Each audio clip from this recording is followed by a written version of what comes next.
Parliament's now put in place. British governments have, God forbid, they've got to commit armed forces in the future, have got to get a proper affirmative vote of Parliament, not in the way that it happened over Iraq. That was a con, let's face it. It was an absolute con at the time. How you do that in practice might be more difficult. But the second point is the argumentation of any British Prime Minister in future. They would not get away with what Tony Blair did. He never answered the question that I raised for months, which was, and it comes back to what the gentleman said about the absence of the second resolution. If the Americans went in without a second resolution, were there circumstances in which his government wouldn't go in with them?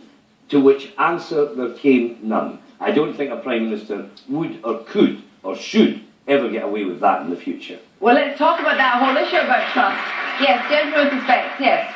The problem with being ignored was that it seemed to set a precedent that us as a society couldn't have a say on how we were representing ourselves on a world stage. And as we become increasingly more kind of world aware and citizens of the world, people want to be able to go out and say, look, we are a country that's putting ourselves out there.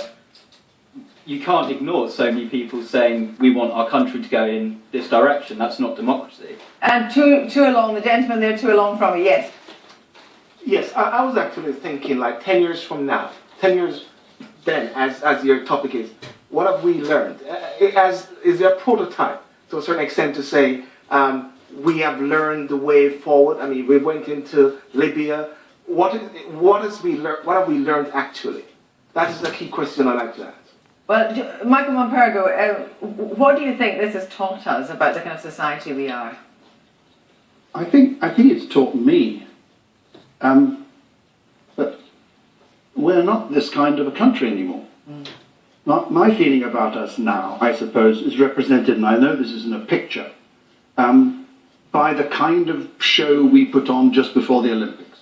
We're rather an eccentric people, rather odd, quite funny, but we don't do this boots on foreign territory anymore. And that's what seems to me to have rubbed the country and made us feel really uncomfortable, not just about Iran, but about Afghanistan, is that we're just not this sort of a country anymore, unless I've got it all wrong. Well, we're going to come on and talk about intervention, but just let me stick with you on this. How does that make you feel, though? I mean, do you want to be the kind of, one of the world's policemen? No. I feel those days are not for us. We are, yes, a significant European power. We work in conjunction with other democratic nations to make this world a better place. What we don't do is to go off on our own food. We can't wash our hands off the rest of the world. We can't. You may not be interested in war, but war is interested in you. It's Trotsky who said that, and there's good reason to think that Britain cannot just...